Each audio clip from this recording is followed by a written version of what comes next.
Alright, so here we are maxing out alchemy, enchanting, and smithing today in this guide. We're doing these three together because they're all the crafting. You have but to ask. Thank you, Arcadia. Uh, Anywho, so I've actually maxed out enchanting a wee bit earlier, and I basically went. When you get to level 24, Banish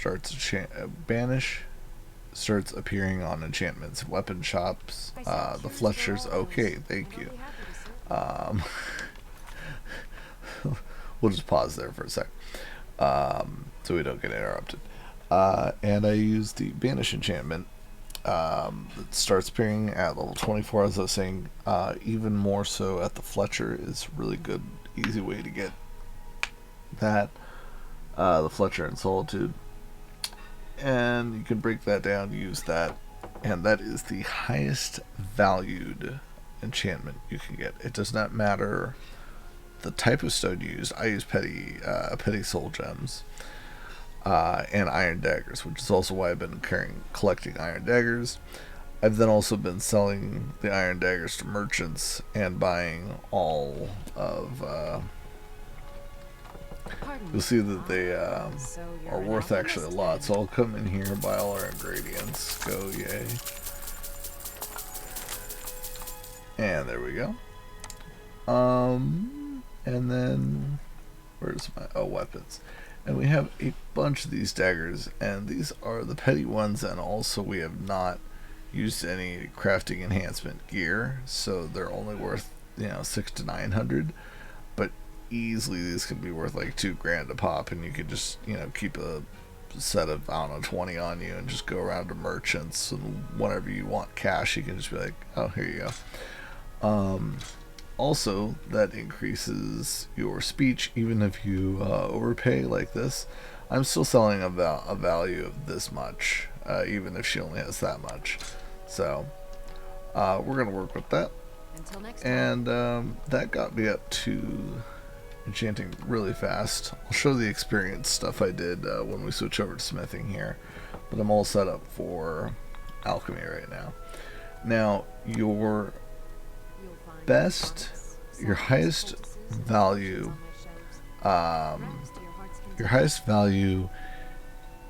potion is going to give you more experience, and there are better potions than this, but if you go with Giant's Toe and Wheat,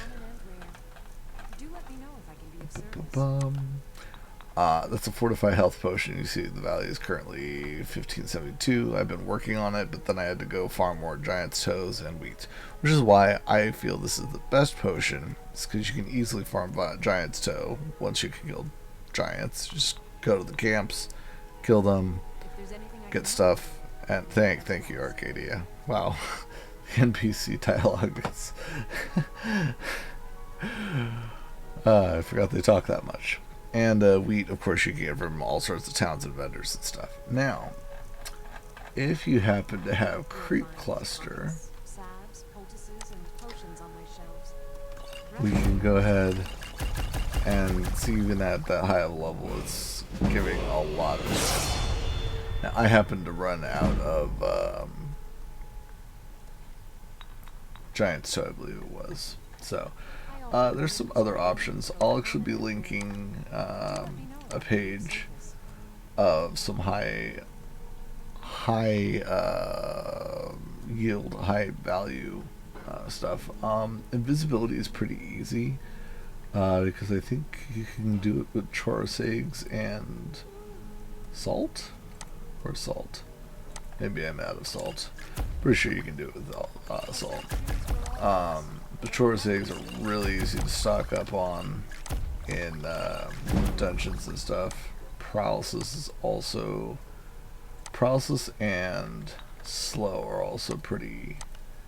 Oh, there's my salt pile. Oh, all right. Well, another really high value, easy to obtain. Keyword is easy to obtain. Is a slow potion with salt pile, which is everywhere in every merchant, and death bells, which are really common, and you can farm them pretty easily. um, up northern north, frosty, swampy areas. Let's see here. What else do we have? Paralysis. So maybe we're not gonna get. Anywho, so I'm just going to do this a little bit until we get to 100, and then we'll move on to smithing. Just know it's the highest value base. Giant stone, wheat are your easiest high value ones to get if you can get the creep cluster. Oh. Do let me know if I can be of service. If you can, this area over here has plenty of creep clusters, giants camps, and if you put into alchemy, of course we want our stronger potions, but this green thumb perk will get you twice as many. Anywho, so I'm going to finish getting this to 100 or as close as I can. You get the gist of it. It's mostly, I used my super expensive daggers, buy all their ingredients, make a bunch of potions. Eventually the potions just pay for themselves. The potions will pay for trips of just buying everything themselves, buying all the stock that they have. And I'll be back here in a moment to talk about smithing. Alright, well, there's that. I guess I recorded the other two parts of this video and it was audio only, and now I've saved, so I guess we're gonna do just a tiny bit of a recap. So the last bit is smithing, and basically for smithing you want to go to every vendor you can get ore from, which is blacksmiths and general merchants. Buy their iron ore, silver ore, and gold ore, and silver and gold ingots if you can. Now at the beginning of this, one of the first things we did was go and grab the Prowler's Prophet, the 24 stones of Baron Zaya. There we go. And that gets you gemstones and precious gemstones, flawless gemstones, pretty much in every container in the game, with the exception of just a few. Anywho, so we also have our Lover Stone on our Ethereum Crown for the XP boost. We have the Warrior Stone going for us, for the 20% there, and the Well Rest. Technically I could have gotten Lover's Comfort instead for 15%, and that would be a total of 50% XP boost. Oh well. That's the reason I got only to, like, I don't know, 98 smithing. But now I'm 99, about to hit 100. Unfortunately I don't have the footage of how insanely fast this could be. This can be the second fastest skill to level up, I think. And so basically we have that iron ore. Let's see here. Can we make anything on the smelter right now? Gold ingots. Okay. So the iron ore is going to turn to silver ore, or silver ore is going to turn to gold ore. This is also going to level alteration, however we use telekinesis to get alteration to 100 already. Alright, so that gave us some. We have 24. Oh man. Well, this is going to suck. I really wish I had that footage to show you. Actually, I just had a different idea.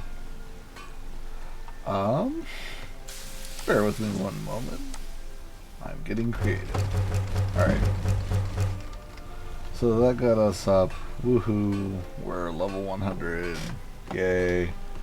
And no proof of it, right? So let's save right there. Because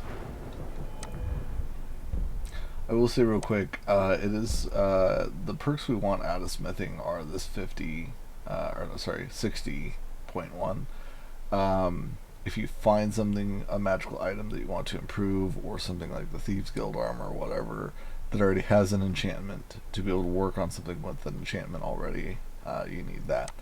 But realistically, either direction we go, we're going to end up wanting to be at dragonsmithing so that we can get essentially the best gear in the game.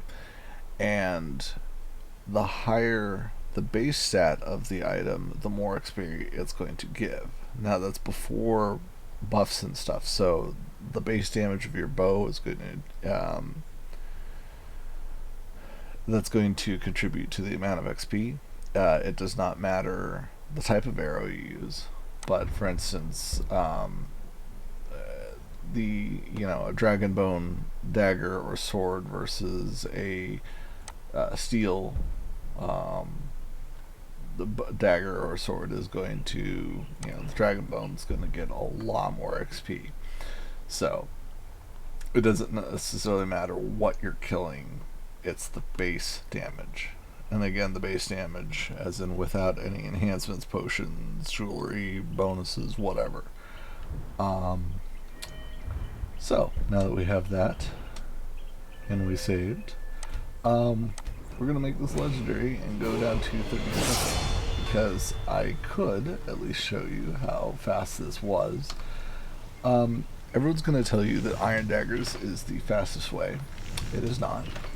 They're going to be like, oh, go smith 1,000 iron daggers, and if you look at old forum posts, they're going to say that. But, as I've said many times in this series, it is all about value. So, in this case, we have a financial value, and we're going to look at, we don't have any flawless diamonds anymore. Oh well. This is going to be our biggest amount of XP that we could possibly make for smithing. And when we have a bunch of flawless diamonds, because we've just gotten the Prowler's Profit passive from the 24 Stones of Baron Zaya, and turned it into the Thieves Guild, they gave us that bonus. We had a ton of these. I shot up to like level 80 or 90 smithing instantly. So let's find our next highest value. That's 830, and this ring for 700. Okay, so we'll just go 1, 2, 3, 4. Boom. And that was 7 levels right there in a matter of seconds. Not even a second. Let's go gold ruby. Okay. Boom. We just gained 10 levels, and that's as fast as you can spam your fingers. So obviously I'm going to go back to my save file before I reset this, because I don't have enough to go all the way back up to 100 again. But yeah, grab any iron ore you see, and just stash it. Have Lydia hold it, of all people. Just wherever you can get it, stash it, transmute it up, and yeah. Anywho, that concludes the crafting video, and hopefully this information was helpful, and we'll see you in the next video.